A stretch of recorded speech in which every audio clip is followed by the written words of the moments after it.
Halo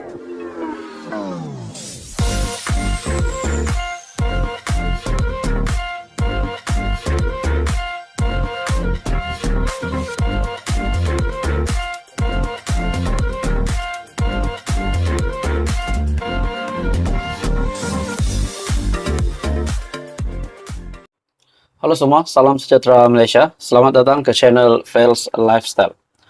Saudara-saudara, tuan-tuan dan puan-puan yang saya amat hormati sekalian. Seperti yang kita tahu, apa yang berlaku di antara Tun Dr. Mahathir Mohamad dan juga Datuk Seri Anwar Ibrahim berkaitan dengan saman RM 150 juta yang akhirnya bukan lagi cerita kedai kopi, tetapi akhirnya isu ini telah dibawa di mahkamah dan ini akan dibawa ke peringkat yang lebih serius. Dan sesiapa yang didapati bersalah pasti akan dikenakan tindakan undang-undang. Ini adalah berkaitan dengan kenyataan Datuk Seri Anwar Ibrahim di dalam Kongres Nasional PKR yang lalu, di mana kenyataan Datuk Seri Anwar Ibrahim menurut Mahathir adalah ditujukan kepadanya, yaitu berkaitan dengan pemimpin yang mengaut kekayaan semasa berkuasa. Namun pada akhirnya Tun Dr. Mahathir yang merasakan kenyataan itu adalah ditujukan kepadanya. Akhirnya beliau bertindak menyaman Datuk Seri Anwar Ibrahim RM 150 juta. Nah, apa yang Datuk Seri Anwar Ibrahim lakukan? Apa yang beliau respon? Tindak balas beliau terhadap saman RM 150 juta Tun Dr. Mahathir. Menurut Datuk Seri Anwar Ibrahim, serangan RM 150 juta, serangan umum Tun Mahathir untuk lemahkan kredibiliti saya, kata Anwar Ibrahim. Datuk Seri Anwar Ibrahim berkata, Tun Dr. Mahathir baru-baru ini membuat banyak serangan umum yang tidak berasas semata-mata untuk melemahkan kredibiliti sebagai Perdana Menteri dan Kerajaan Persekutuan.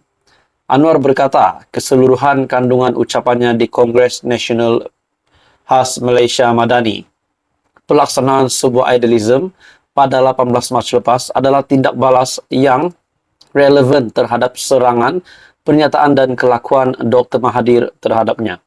Nah, saudara-saudara yang bermain di fikiran ramai orang, kalau Tun Dr. Mahathir Mohamad kalah di mahkamah, adakah beliau pula yang dikenakan tindakan undang-undang? Seperti yang kita tahu, berkaitan dengan penghinaan institusi diraja, kenyataan Dr. Mahathir berunsur penghinaan institusi diraja. Adakah dengan ini Tun Dr. Mahathir Mohamad juga boleh dikenakan tindakan undang-undang? Boleh dipenjarakan? Nah, itu menjadi persoalan. Disebabkan kita tahu bahawa Tun Dr. Mahathir yang menaja proklamasi orang Melayu, adakah kenyataan beliau yang dikatakan berunsur penghinaan institusi diraja setelah Tun Dr. Mahathir Mohamad disiasat polis? Adakah beliau juga boleh dikenakan tindakan undang-undang? Nah, berbalik kepada saman RM 150 juta Tun Dr. Mahathir, dalam hal ini, menurut Anwar, saya berhak untuk menyangkal serangan yang tidak berasas terhadap watak, integriti dan niat baik saya sebagai Perdana Menteri dan Kerajaan Persekutuan di bawah pimpinan saya. Presiden PKR itu berkata demikian dalam pernyataan pembelaannya yang difailkan menerusi Tuan Thomas Philip di Mahkamah Tinggi Shah Alam bagi menjawab saman yang difailkan Dr. Mahathir terhadapnya. Anwar juga berkata saman Dr. Mahathir terhadapnya juga untuk mewujudkan perpecahan kaum berikutan pilihan raya negeri PRN yang akan datang.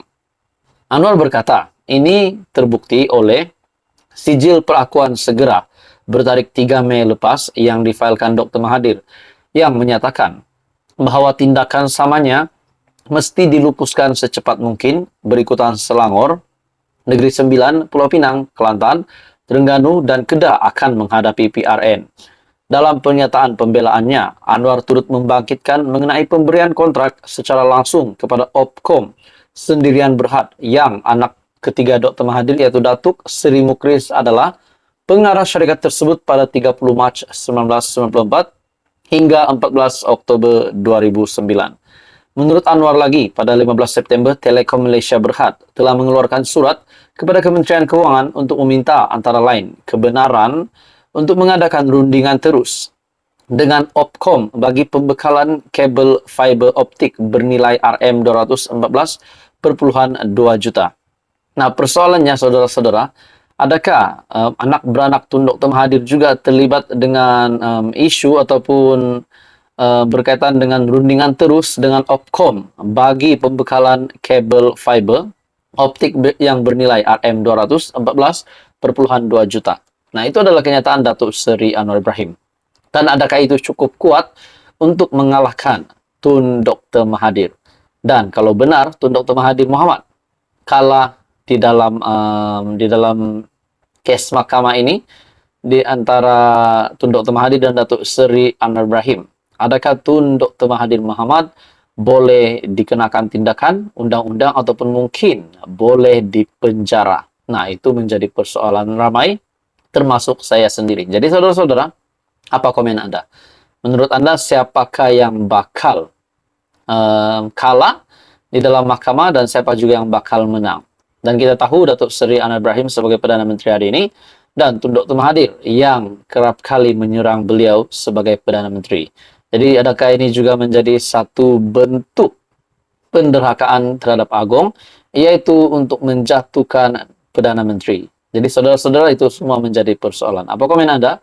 Teruskan bersama di dalam channel ini untuk info yang seterusnya. Jangan lupa tekan butang like, share, dan subscribe. Salam sejahtera Malaysia, selamat datang ke channel Fels Lifestyle.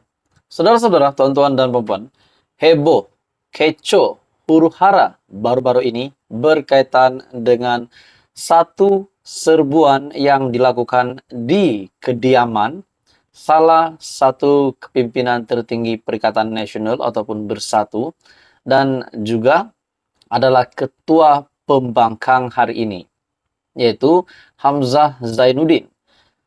Akhirnya, satu artikel ataupun berita mengesahkan rumah ataupun kediaman Hamzah Zainuddin diserbu. Dan kita juga tahu sebelum ini, Hamzah Zainuddin pernah dipanggil oleh Suruhanjaya Pencegahan Rasuah Malaysia. Nah, apa yang bermain di fikiran ramai orang, netizen rakyat Malaysia? Pertama, kenapa beliau diserbu oleh LHDN? Dan kedua, adakah Hamzah Zainuddin memang benar-benar terlibat dengan salah laku yang besar? Nah, itu menjadi persoalan ramai orang. Nah, akhirnya saudara-saudara, berita susulan setelah kediaman Hamzah Zainuddin diserbu, ini penemuan yang paling menggemparkan rakyat Malaysia. Dalam satu artikel mengesahkan, LHDN serbu rumah Hamzah, rampas fail dokumen pemilikan aset. Kediaman Ketua Pembangkang Datuk Seri Hamzah Zainuddin didakwa diserbu pegawai Lembaga Hasil Dalam Negeri ataupun LHDN. Sumber itu juga berkata, ahli Parlimen Larut itu difahamkan berada di rumahnya di Damansara, Kuala Lumpur ketika serbuan yang dilakukan sepasukan pegawai kira-kira jam 11 pagi. Katanya, serbuan berkenaan dilakukan susulan terdapat beberapa cukai yang tidak dilaporkan. Terdahulu, sebuah portal melaporkan penguat kuasa LHDN turut merampas beberapa fail termasuk dokumen pemilikan aset dan akaun.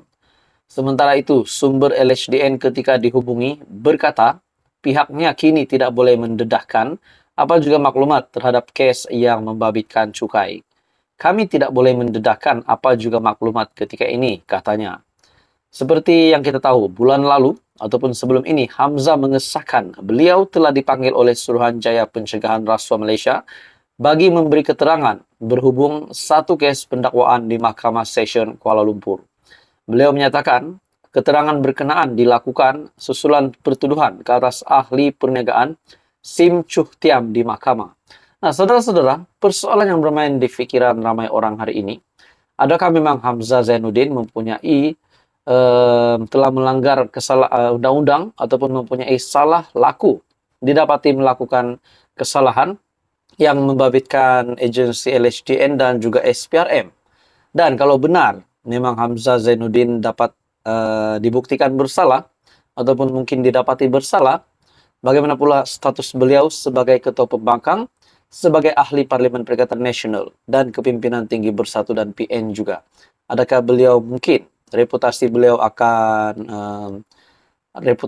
akan jatuh, ataupun mungkin status beliau akan jatuh? Mungkin ramai yang mula memandang rendah terhadap Hamzah Zainuddin kalau benar beliau dapat dibuktikan bersalah. Nah, itu semua menjadi persoalannya.